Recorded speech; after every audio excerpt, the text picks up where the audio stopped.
Ryan, welcome to this spooky episode of the 80's Glam Metalcast. It's that time of year, man. It's Halloween time. I'm going to go over some of the spookier or creepier 80's metal songs that are out there. The pumpkin spice is out. It's just that time of year, man. What do you think? Oh, awesome. Well, thanks for having me, and this is a good one. It's really fun getting to get into the harder stuff, you know. It's the Halloween episode. I mean, let's face it, there's not going to be any Poison, Nelson, Danger. No, they don't have too many creepy songs. It was a good chance to get back into the hard stuff that I kind of don't gravitate to that often, but there's some awesome songs on this list and some pretty creepy stuff and some kind of tongue-in-cheek creepy. So, yeah, It's really cool. Nice. And one thing that I've kind of been talking with you about, but I haven't really thrown it out there on the podcast, is that I'm looking to wrap up the podcast to episode 200. Let me just see what. Boo. I don't know. So we just did episode 196, and this will be 197, and I'm planning on wrapping the podcast up, man, at episode 200. So I just want to kind of throw it out there just so that it's not a big shocker where episode 200 comes out and we just say, hey, this is it. The podcast is over. But, yeah, I mean, it's been a great run, and we'll talk more about it as we get closer. But, yeah, just going to take a long break. I'm not saying it's done forever. I'm not saying I'm done doing YouTube videos, but I think doing 2-hour-long episodes a month is probably going to stop. And, you know, it's just like I said, it's been 5 years, and as you can tell, sometimes you run out of ideas and different things. So if the ideas start flowing, maybe the podcast will come back. If they don't, then it'll just stay away. So wait a minute, you're not going Kiss reunion, Kiss retirement thing, are you? Well, like it'll end, but then it's a farewell, but then they come back. Hey, you never know. Yeah.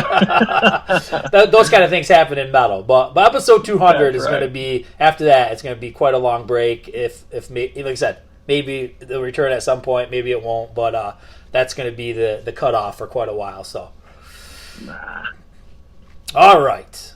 Well, I didn't mean to spoil the mood, but I guess maybe this one just got more of a negative mood anyways, because it's creepy songs and spooky Halloween-type metal songs. Hit me with your number 10, man.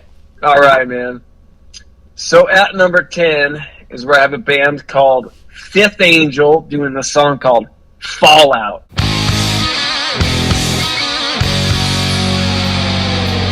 And what is scarier than nuclear war? Yeah. So, I mean, I shouldn't even have laughed about that one. But it is scary. But this song is serious shit. The Fifth Angel, Fifth Angel is a band I've been like kind of dying to discuss for a long time. I think they've kind of pseudo come up in the past, but I've never really featured any of their stuff. But I love it. It's really awesome, hard melodic metal, kind of in the vein of like Racer X or like Banshee's first EP or Leather Wolf. But check out the first two albums from 86 and 89, and this song is just fast tempo metal, and it's got these real creepy dark lyrics about the fallout of post-nuclear war. So it doesn't get much scarier than that. I'm not familiar with this song, but yeah, a lot of the ones that are about nuclear war, especially when you were a kid, hearing some of this stuff kind of like freaked you out. You know what I mean? And and hey, man, let's face it, it's still a topic that comes into play today. You know what I mean? We're always talking about all the nuclear powers in the world and stuff. So it is a scary topic. And but in the 80s with the Cold War, it was a hot topic for sure. Oh yeah, absolutely. All right, my number 10.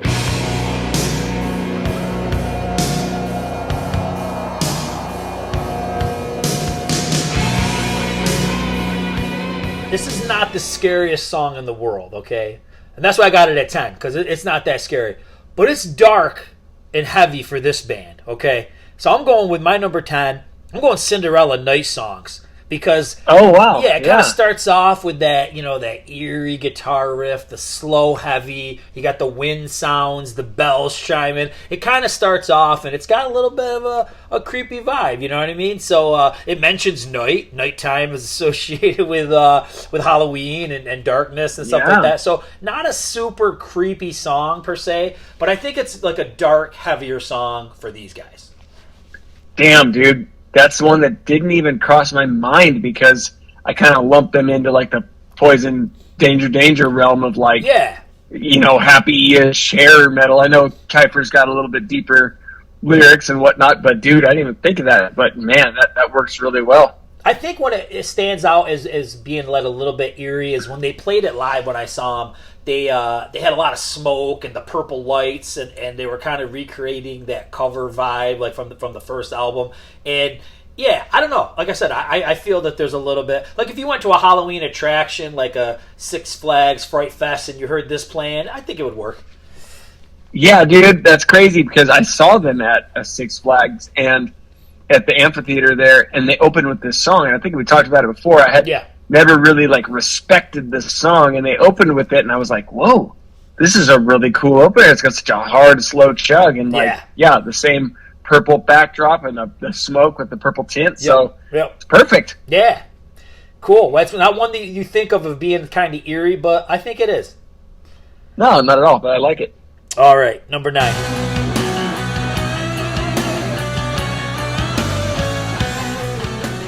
A band called Cacophony, and this song is called Black Cat, and it's off the album Go Off from '88, and that's Peter Marino makes his return on the list. He's from Lens and 9.0.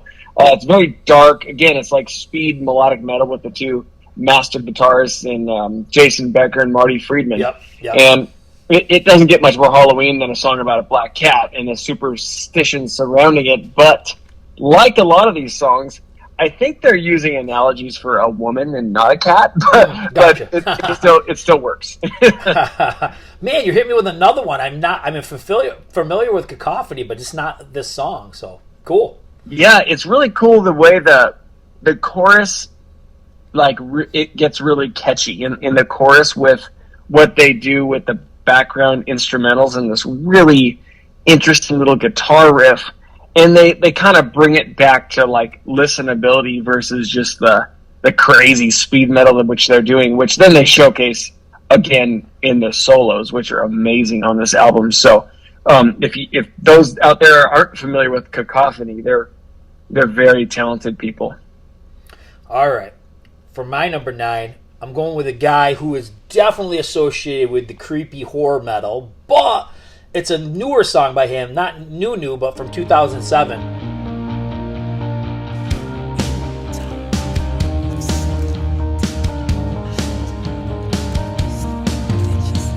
Lizzie Borden, and the song's called Under Your Skin. And I feel like Lizzie Borden has a lot of songs that have some creepy lyrics, but the songs themselves don't sound very Halloween-ish or dark, you know what I mean? It's just kind of just straight up metal, but it's talking about giving somebody the axe or something like that. I think when he got to this album and this song, Under Your Skin, I feel like it all comes together. The music is kind of creepy. There's whispers in the beginning. There's some keys. There's some industrial tones, and I think sometimes industrial music is associated with dark, that kind of stuff, kind of heaviness. And you talk about skinning somebody alive, messed up lyrics, you know what I mean? But it's real catchy. It's a really cool song, and I think it's one of more of his like I said, some of his music has the lyrics that are associated with horror stuff, but the song itself doesn't sound very creepy. Where I think this song kind of is creepy, the way it sounds and what it says in the lyrics. So yeah, this is a great one. Yeah, Under Your Skin, Lizzie Borden.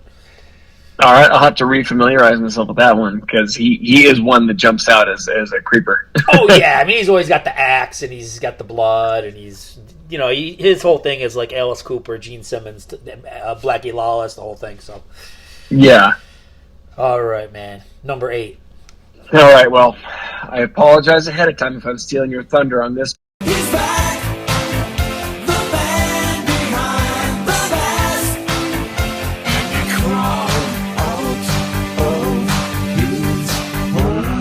But here's where I got Cooper doing Man Behind the Mask. Ooh, okay. And I've always loved this song, and it came up once before you and I were talking, and I said something about it, and this song has always, just freaked me out. So It's from the Friday the 13th Jason Lives movie, and it no one does creepy better than Alice Cooper. So nope. I mean, the video was creepy. He is creepy as a visual. Yep. And the dead-eyed movie character with the mask on is also creepy. But it's a great song, and it's performed by the ultimate shock rock man, Cooper, who delivers it so well, and he crawls out of the hole. It's just like he's got like the demonic like dual voice thing going when he says that in the song, and it's like, oh god, like he nailed it. If you wanted to go creepy, this is it. So I had to put it on here. Now I'm gonna admit it's not on my list. There's some Cooper on my list, but not this song. But I always remember you telling me saying the part that crawled out of his hole freaked you out. You know what I mean? Oh yeah. A couple of thoughts. The thing about this song that kind of drives me nuts is that it's all pretty much synth. There's really no. Yes, it is. It's not very distorted, or there's not a lot of guitar in it or anything. It's mostly synth, but it's still got that creepy horror vibe. And one thing I'll mention now, and I'll mention a little bit when I get to Cooper, but when Cooper first kind of got back out there, that really was the selling point, the horror rock, you know what I mean? Because it all was really big, Jason, Freddy Krueger, all that stuff was huge, and Alice kind of fit right into that perfectly. So that was definitely the way that he marketed himself, in 86 and 87, and then he went total hair metal by the time 89 rolled around with Trash. But yeah, it's a cool one, man. I'm down with that, and hey, it's the soundtrack to Jason Lives, so yeah, it's horror. It's got horror written all over it. Totally, yeah. I noticed the synth thing too, but I think that they kind of had to be the selling point if they wanted to sell records or singles. Yeah. It had to have the element of 80s poppiness, but he included enough creepiness to make the list, really. Yep.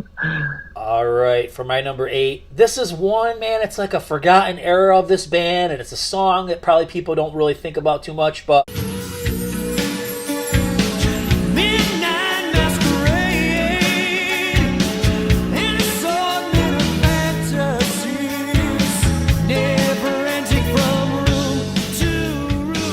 I'm going with Quiet Riot, Twilight Hotel. That's a little bit of a creepy song. It's got a dark vibe. It's got some creepy synth. And I think synth is kind of brings some creepiness and some spookiness to songs. And you'll notice as we'll go through them. Even with the Alice Cooper, I think sometimes synth comes across as being a little bit kind of on the creepy side, or might add that if the lyrics and everything else, are in line with that. This has got a massive chorus, though. This has got such a great chorus. And we were talking about this video that just came out of that I put out on Twitter, and I sent it to you.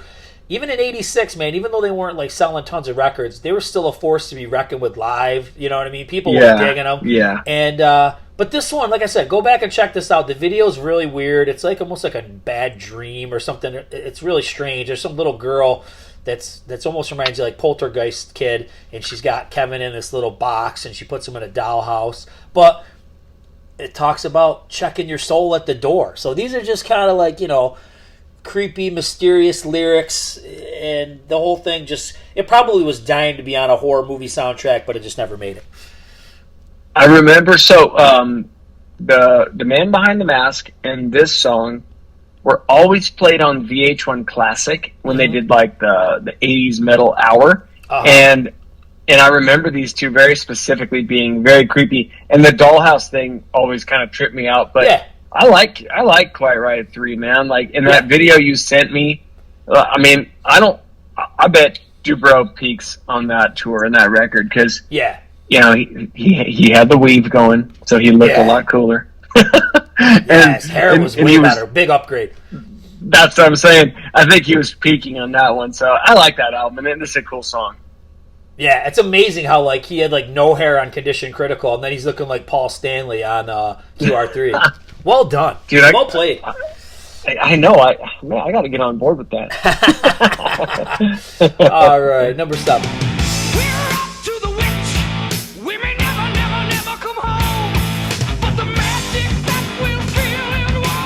Okay, so Dio, and there was several to choose from, but I went with a very predictable Last in Line, and let me explain this. I chose this song because I'm totally biased and I love this song, but I realized that it's also like the ultimate Dio good and evil song when I really got into the lyrics, because trust me, like I put thought into this, and I went through the whole Dio catalog, and I was like, okay, I have 15 songs to choose from. Yep. But I love Last in Line. I didn't want to choose it just because I like the song so much. So I was reading the lyrics and I went, okay, this is like the good and evil song. And the music video doesn't help in terms of like the creepy persuasion to make me choose this song because it's about as creepy as it gets with that elevator that takes you down to some like demonic setting that this kid has to escape from. But the monsters and the demented people down below, I know it's probably corny now, but it's very creepy then. And this song will stand the test of time, and Dio is just kind of a creepy vocalist to begin with, so I had to go with this one. Yeah, there's so many. Just as you were talking, I was thinking of a lot of like his Sabbath stuff is pretty morbid. You know what I mean? Yeah. Heaven and Hell and Lady Evil and stuff like that. So, yeah, Dio's great. I didn't put any Dio, but it was on my mind 100% that he should be on this list. So you pulled through. Good job. Nice. All right. Number 7, here's where I put Alice Cooper. But I went with Roses on White Lace.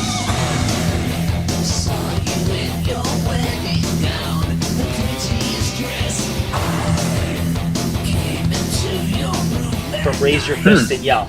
Because this really, like I said, 86, 87, this is his horror era.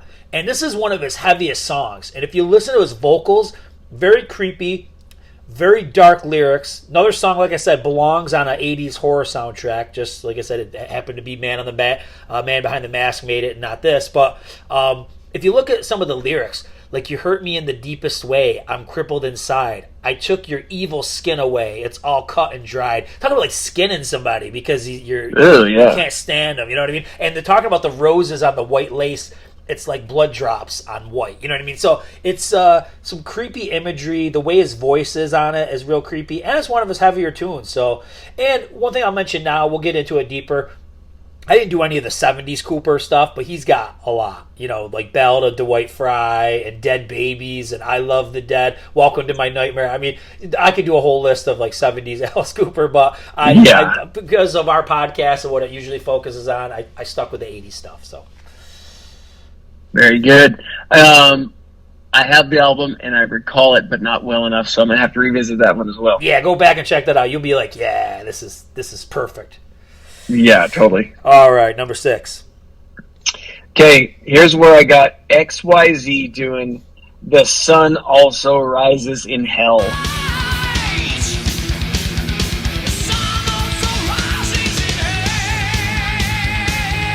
Wow, XYZ with a creepy song. I can't. I'm shocked. I know, me too. I didn't know they had it in them.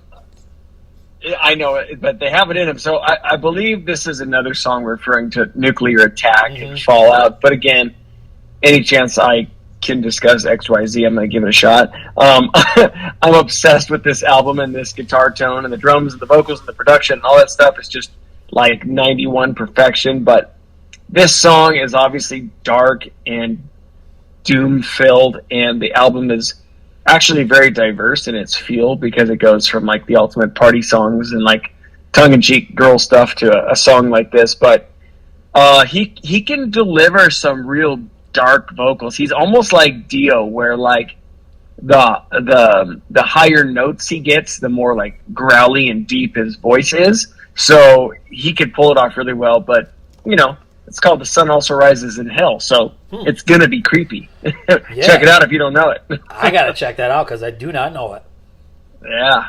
All right, man. Number 6. You might have some mixed feelings on this one, but I'm gonna try to explain where I'm coming from. Well, it's Motley Crue. I figure Motley Crue has to be on here somewhere because they have some darker stuff. You know what I mean? They're not your typical, happy stuff like Poison and all that. I think their darkest album is Shout at the Devil. Would you agree with that? Okay. Okay. Absolutely.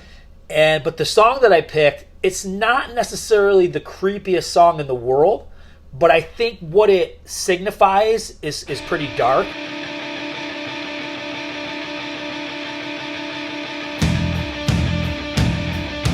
And I went with Helter Skelter because I just figured with the whole, you could pick anything off this album and you could say it has a little bit of a dark vibe.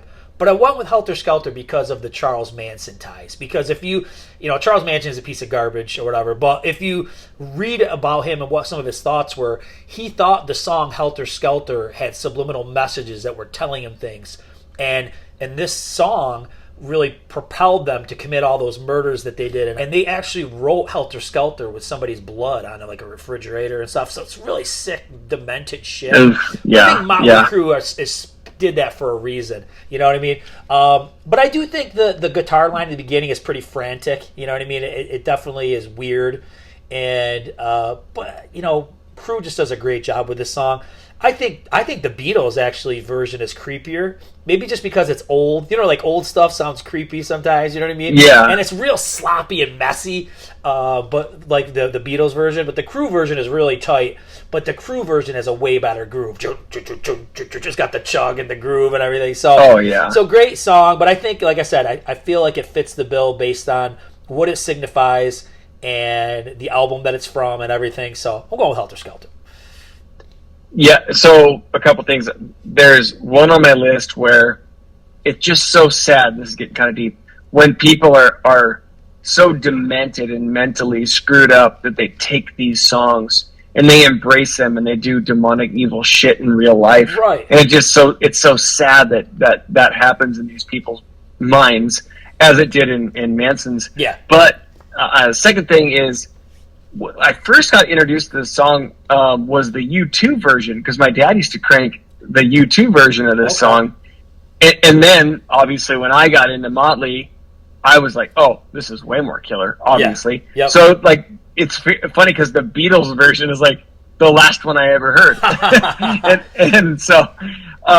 it's but shockingly heavy. That's the thing. I think if you... Like, same thing, I heard Motley Crue first, but once I heard Beatles, I was shocked how heavy the Beatles version was. Yeah, totally.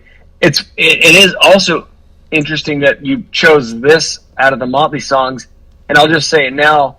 In my honorables, I have "You're All I Need" because yes, totally. It's also so freaking dark and creepy, but it's a ballad, so you can't really categorize it because it's got like that decently happy piano. So I thought maybe you're gonna throw that one on there. But I had stuff from Shout as well in the honorables. But anyway, so good choice. Yeah, definitely. We'll talk some more in the honorables. I got a couple more Crue ones. But what's your number 5? I get excited when I hear footsteps in the hall. So here's where I got Queensryche doing "I'm Gonna Get Close to You." Yeah, that is a weird song. Yeah, that's an interesting tune. Yep. Creepy as shit stalker song. And this is like every woman's worst nightmare song or topic. And then in rereading the lyrics, I actually felt like Jeff Tate might need to be on some sort of like watch list. So I don't know. I'd watch out if Jeff Tate knows your address. But for real, I've always loved this song, and that kick in at the end of the second chorus is so cool when the drums pick up and then he goes into a higher key, and then there's like a really cool like piercing guitar riff, and then it falls right back into that like really slow drum pattern. It's just worked so well. I actually really like this album, even though it's a lot different than.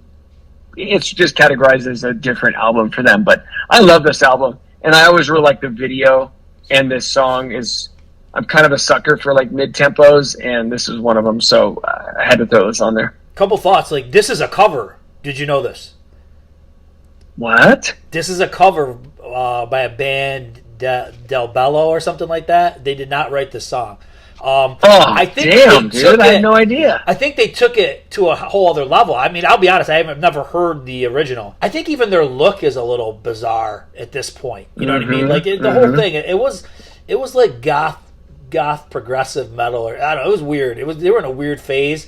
But man, you're right. Rage for Order is such a good album, and I'm so glad you thought of Queensryche, because sometimes you don't think of Queensryche as being morbid or whatever, but I even think Eyes of a Stranger has some darkness to it. You know what I mean? So totally. Good call with the Queensryche. Yeah, good call.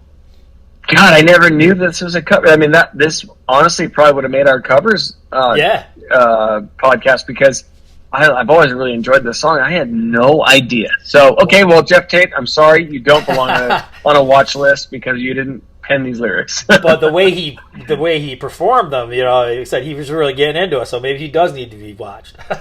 Maybe somebody should be watching him. Get close to him. Watch him. Yeah. All right, number 5.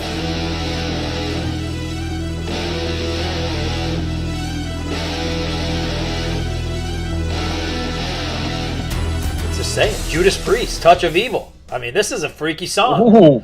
With a freaky video, and I think so. I think that's one thing we didn't mention. Well, maybe you mentioned a little bit with Alice Cooper, but sometimes the videos are what's creepy and makes the song even creepier. But this has got keys in it. Once again, sometimes the keyboards add that little bit of a morbidness to it.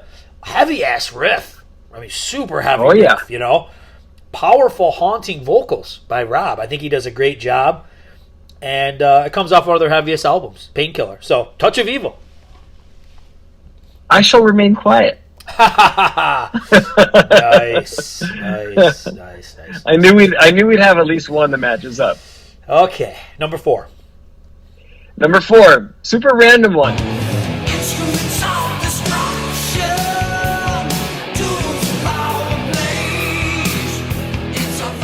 Where I got Instruments of Destruction by NRG off the 1986 Transformers soundtrack. Okay.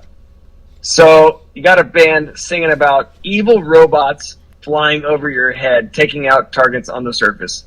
I mean, that's pretty evil, and that's pretty creepy. So, and also like with AI, I don't think we're too far away from all this bullshit. No. But these guys went on to become a band called Damn Cheetah, which is also killer, and they have a really good early 90s kind of compilation album with a re-release. But yeah, Instruments of Destruction, and the singer's voice is kind of dark and evil, and the way he sings, like the verse lines are almost like in a speaking voice versus a singing voice, but then he really lets it rip on the chorus, and at the end he lets like these really awesome high screeches out. So although it's a cartoon, I think nowadays it's a little bit more haunting because of the potential for robot AI things. So that's why I put it up pretty high. Wow, that's a cool one. I'm not super familiar with that one, so I'm gonna have to do my homework on that one. Nice. Well, number 4 is where I got a Kiss song. And the thing about Kiss is that there's one member of Kiss, obviously, that's very creepy looking, and that's Gene Simmons. And the things that he does are very horror related, breathing fire, spitting blood, all that kind of stuff. But for the most part, Kiss's music is like, bubblegum, pop, rock, metal, rock and roll night, shout it out loud. It's all pretty happy stuff. But once in a while, Gene pulls out a real banger, right? And a real dark track.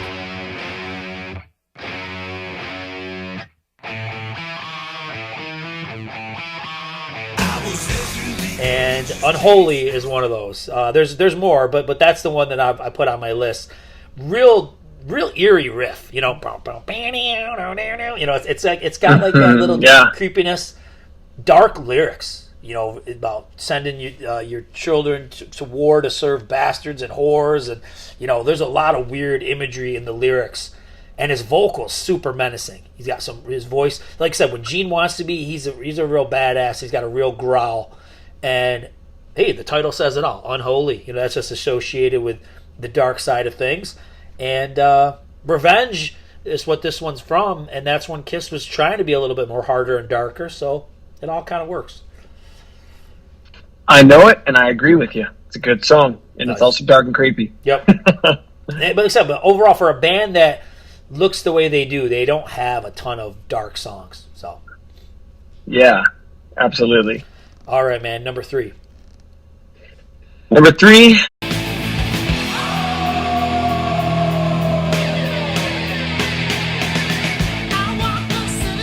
Where I got a song called Night Wolf from the band Crocus. Ooh, and this is it got to have them in there, right? This is off the masterpiece Headhunter from 1983. Now, the vocals kick off with a wolf howl. So that kind of like categorized it right there. But honestly, this one's kind of pushing it because it's obviously referring to his sexual appetite, but it's in a very aggressive, creepy fashion, and the lyrics are filled with analogies and innuendos. But there's not a doubt on Headhunter, and the riff and the soaring vocals on this album are top notch and just kind of seem creepy. And then if you look at the back of the album, every band member, it's half their face is a skeleton.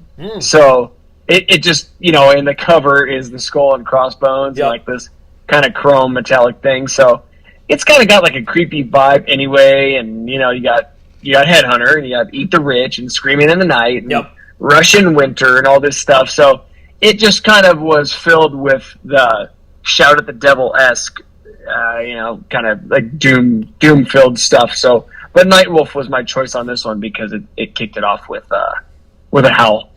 Yeah, sometimes that's all you need is a couple of those, spooky sound effects, and you've got a scary song. So yeah, I'm with you. Yeah, there you go. All right, number 3. It's about time this band made it on the list, and they've got a lot of dark songs, but I've picked one in particular for them.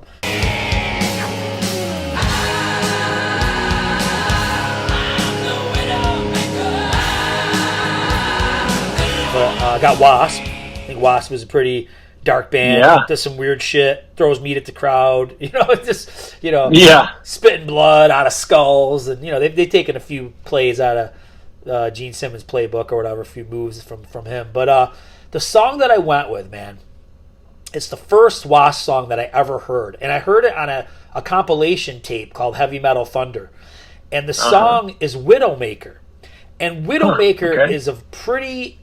It almost sounds like it could be music for like a Western, but it's a real demented Western. And it's, I think just the whole intro is just kind of morbid sounding. And there's these freaky backup vocals that he does. He kind of like doubles himself, but he whispers it in the back. And when you got headphones, it's got an eerie sound. And the lyrics are pretty dark. And I got some of the lyrics here, but it's like, the cries of sadness never heard fall deaf upon my ears. The stench of madness, raging wars I've seen a million years. The smell of sorrow fills the fields and lingers in the sky. The littered ground will swallow down the souls that fill my eyes. So it's just like, he's basically, it's dark, man, real dark. And it's, I don't know exactly what he's talking about with all the lyrics, but I'm the Widowmaker, the Lord of the Weak. You know what I mean? He's basically taking people out. Is he a hitman? Is he a gunslinger? Is he a serial killer? I don't even know. But he's like, the way it sounds is like he's been around for, like, he's timeless. You know what I mean? Like, is he the Grim Reaper? I don't even know. But that's what's so cool about it is it conveys all these different thoughts in your head. But it is a creepy song. It is one of the first songs I ever heard by W.A.S.P. And I just thought, like, I was intrigued by this band. And I still am. I still love W.A.S.P. And that's what I went with, Widowmaker. That's off the Last Command, right? Yeah, Last Command, yep. Yeah, that's like the creepy era for them still. Like, they're just about to start getting a little prettier for W.A.S.P. But even with the cover, like the cover of the album, like, he's holding the flag, but if you look on the ground, there's all these bones and body parts and all this kind of stuff. So it's still kind of, a little twisted. Oh, yeah, he's the guy for that. I mean, he's got the saw blades, the gray streaks in his hair with the black and black and black. Like, yeah, he's the ultimate besides Cooper, Yep. Yeah, 100%. All right, man. What do you got for 2? So here's where I got Judas Priest doing Touch of Evil. And you hit on a lot of it. And it's great that you chose that because there were a few to choose from by Priest, and I can't decide if it's more of like a metaphor for drug use or an actual evil person that appears at night for his dirty, dirty things that he's talking about. Yeah. But the video is creepy, like you said. It's like a bad dream sequence for a kid who's freaked out by all the circus folks and the snakes and sword swallowers and that kind of creepy circus stuff. And the intro and drums, like you were saying, that's such a great one, and it's always grabbed me. And if you remember, I think it was like the Metalworks home video. Do you remember that home video at all? It was like a double VHS type. I don't know if I've ever seen it. I had the greatest hits. The Metalworks is the double disc. Yeah, they had the double disc. God, what is it? There's a home video I have. I can't remember what it is, but between each song is the intro to this song playing, and it's like a big steel or metal press coming down and like hitting molten lava, and so it always like really grabbed me, and those really scary background keyboards they have in this song too. So anyway, super killer song, very creepy. The way they kind of have them in the music video as the silhouette on people's body, so it just all around creepy. I love it. With those keyboards that are kind of a little bit creepy, it's done by Don Airey, the one who plays with Ozzy. And when you think about what you're hearing, it's very similar to the stuff that you hear in Ozzy's stuff. You know what I mean? So, yeah. Yeah, perfect. Yep, I kind of thought there was a tie there. So nice. Okay, and that was your 2? Yep. Okay. All right, well, talking of Ozzy, this is perfect because my number 2 is Ozzy. How could we not have Ozzy on the list?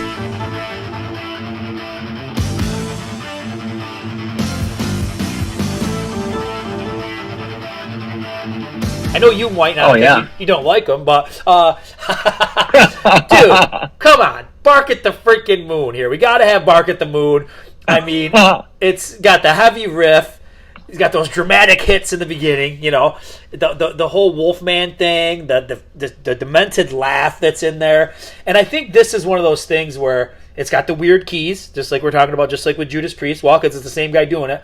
But I think this is the one where this video is probably weirder and creepier than the song itself. You know what I mean? And I think it's just because when you hear that song, you think of him as the Wolfman. And granted, Bark at the Moon, the title makes you think of the Wolfman. But I do think the video drives the weirdness. And I went back and I watched it, there's some weird stuff going on in there. Like, there's some dude with just a white painted face. And there's one part where Ozzy's dead and his wife throws the pedals on him and then he's a skeleton. And, just some weird. It's just weird. It's a lot of those early 80s videos by, like, British bands, they're just out there and bizarre. So this definitely fits that. But, man, when Ozzy's dressed up as the Wolfman, it's so killer. So killer. Dude, okay, I left it off because it still scares me too much. I revert back to being like a 9-year-old. Yeah, and like I remember having this album at my buddy's dad's house, who was a much younger father at the time, and he had this album, and I remember telling my dad, like, Dad, I saw this creepiest Ozzy Osbourne album, and he had this like wolf face. He was up in a tree, and I still think about that, and it like freaks me out. Dude, and that's the thing with Ozzy. Like, I think the album, like his music isn't as dark as some of the imagery that's on there. Like, think about that Speak of the Devil one, where he's got like that blood jelly in his mouth and he's got the teeth. That's just creepy shit, man. Diary of a Madman, of all of it. A lot of his album covers are just demented looking. You know what I mean? So, totally. But well Good played. Call. It freaks people out and it makes you interested in what's going on. So it all works. Yep, totally. All right, well, I think I might know what number 1 is, and I might have the same number 1. Maybe we don't, but what's your number 1? Ooh, I doubt it, man, but this one is AC/DC doing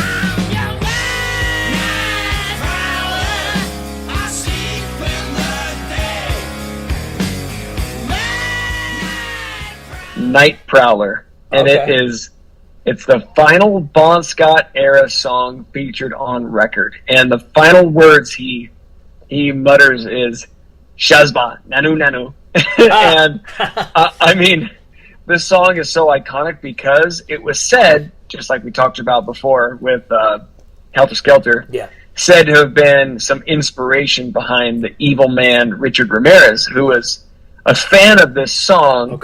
And his nickname was the Night Stalker. And, of course, AC/DC downplayed it as Bon Scott just joking around, scaring a lady friend. But, psychos are going to see it and don't read the humor. They're going to read it literally, which is sad.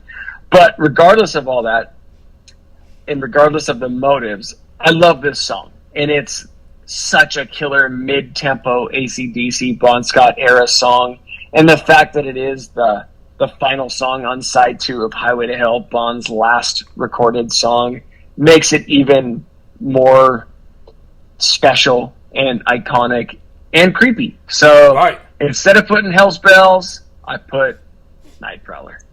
Well, wow. Okay, lot to process here. So I'm glad you did AC/DC. I was also thinking like Hell's Bells is pretty dark, and Highway to Hell and all that kind of stuff. Definitely synonymous with like I said, you could go to some Halloween event and you could hear those type of songs. Totally. But I'm really surprised that you didn't have the same number one as me, or that this wasn't even on your list. And my number one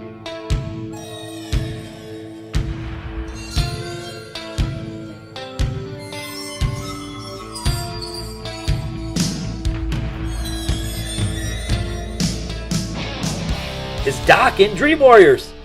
I think this is a friggin' banger Halloween creepy song. It's just got weird sounds in the beginning. You know, like I said, that kind of sets the tone. Like you were saying with that Crocus one, you got the weird sound effects in the beginning. The clear guitar is just kind of messed up sounding, kind of eerie, and even the heavy guitar when it comes in, and then they layer them together. It just has a dark vibe. And let's face it, man, Don Dokken just has a real somber voice, and it really it really works well with like darker music and more demented music. And this is another prime example, just with the Ozzy one. The video makes the song even more darker and creepier because you got Freddy and the haunted house and all the craziness that goes along with it, you know. So yeah, I gotta go Dream Warriors, man. That's my number one spooky song. Yeah, just like Cinderella, I kind of didn't even think of it. It's just so silly. It's the perfect creepy song. I mean, even my Alice Cooper thing should have triggered my memory, but it didn't. So I screwed that one up. Nah, no worries. Hey, that just means we got to cover more songs. But like, I got a lot of honorables, and some of them I was just like, I felt like they were kind of dark, but maybe nobody else would. So then I didn't put them on, and I just figured that's why I figured I got a 10 solid that I feel that really fit the bill. And there's some other ones that are, you know, potential. But tell me some of yours. What do you got? Well, I thought your number one was going to be the Ghostbusters theme song, or Thriller. Thriller. But Ghostbusters, man, he stole that from Huey Lewis, right? Yeah, exactly. Yeah, I actually am surprised you didn't have Hall of the Mountain King on there, because like that's kind of creepy, but really the video is more creepy. I think. I don't know. You know. Anyway, so I have that one. Grim Reaper, Banshee, Cry in the Night, Black Sabbath, Dio stuff like that song, Buried Alive. I think is kind of gnarly. Fastway, Trick or Treat. And then the You're All I Need. So yeah, those were my honorables. Okay, so I'm gonna pick your brain on some of these because I got some wild ones. All right, so sure. Captain Howdy from Twisted Sister, you know that song? I thought that's pretty dark one on Stay Hungry. W.A.S.P. I was thinking about Screaming Till You Like It because of the Ghoulies. You know, obviously Alice Cooper's got a bunch. I talked about some. When I mentioned it, but like Feed My Frankenstein, it's not really a dark song, but because it mentions Frankenstein, it makes, you know, associated with Halloween. Oh yeah. Prince of Darkness, I mentioned he's back. Dude, I gotta let everybody hear. Gotta find this song. It's a B-side or a lost track. It was in the early 2000s. It's called "The Clowns Will Eat Me." So if like you're freaked out by clowns, you know, there's that one. Crew. No, I don't do clowns, so this is. I don't even want to look at that one. Yeah, you don't like that one. Crew, I was thinking of Danger is kind of morbid to me. I always thought that was kind of a darker song. I think even Afraid is kind of dark, you know, with all the weird sound effects and stuff. Ozzy, I thought he had more. I thought Bloodbath in Paradise was one. I even think Perry Mason has a dark beginning, at least, with the synth and everything. Oh, you could have done a whole episode on that, on Ozzy's catalog. I always thought Rock's Gang, No Easy Way Out was kind of dark. Yeah, they are dark. Exactly. Yeah. Yep. Okay. Kiss, there was a few more. I mean, God of Thunder has some creepy sound effects in it. Killer, Not for the Innocent. Within is even kind of creepy. And I never realized it until I went to one of those Six Flags Fright Fests and walking around and I heard it. And I was like, oh, yeah, I think that kind of works. I think some of Tiger's Tail stuff can be dark. Like, I think Hollywood Killer is a dark song. Like, you know what I'm saying? Like at least could be like in a horror movie type thing. You know what I mean? Like, it's not like super dark. And here's the one. Here's a couple. I'm going to hit you with these ones, and I just want to get your thoughts. Okay. I always thought Vane was kind of a dark band. Like, do you know what I'm trying to say? Like, I know they're not, like, dark, but, like, there's an element of them that makes them, like, makes me think of, like, vampire type stuff. You know what I mean? Or goth or something. I can't explain it, but I think Vane is kind of a dark band. What do you think? No, honestly, when you said Rocksgang, my mind immediately went to Vane, and I was like, oh, shit, I didn't include any Vane. Like, I swear that's exactly where my mind went, so the fact that you're bringing it up now is perfect. Yeah, and I totally agree.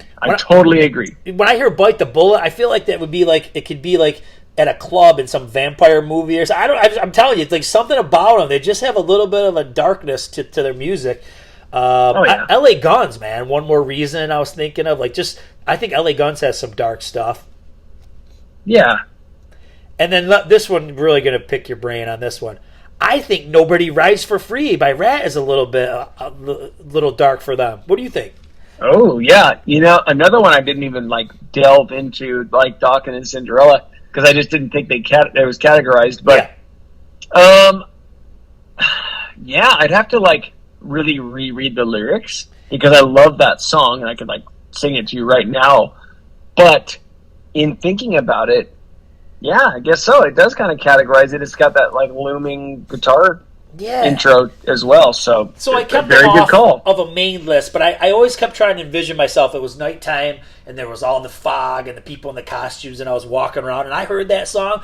I think it fit perfect. So that was kind of the litmus test I was using on a lot of these, but I didn't put them on my main list because I didn't think they really fit the bill. But as I went through, those were just certain songs that just had a little bit of a tinge of darkness to them. So.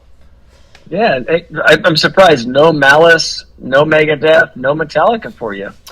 Well, I thought those were too easy. You know what I mean? I kind of wanted to go to... Yeah, I mean, shit. I could think of a ton by all those guys that are a little bit on the darker side. I just thought that was super easy, and I wanted to go with the ones... Yeah. I was really trying, like I said, with my honorables especially, I was trying to go through the hair metal stuff because it was such a fun and light time to try to find the bands and the songs that were a little bit darker. So, well played. I like it. Cool. All right, brother. Have a good one. We'll be talking soon. All right. You too. Thanks. Yep. Talk to you. Bye. Okay. Bye.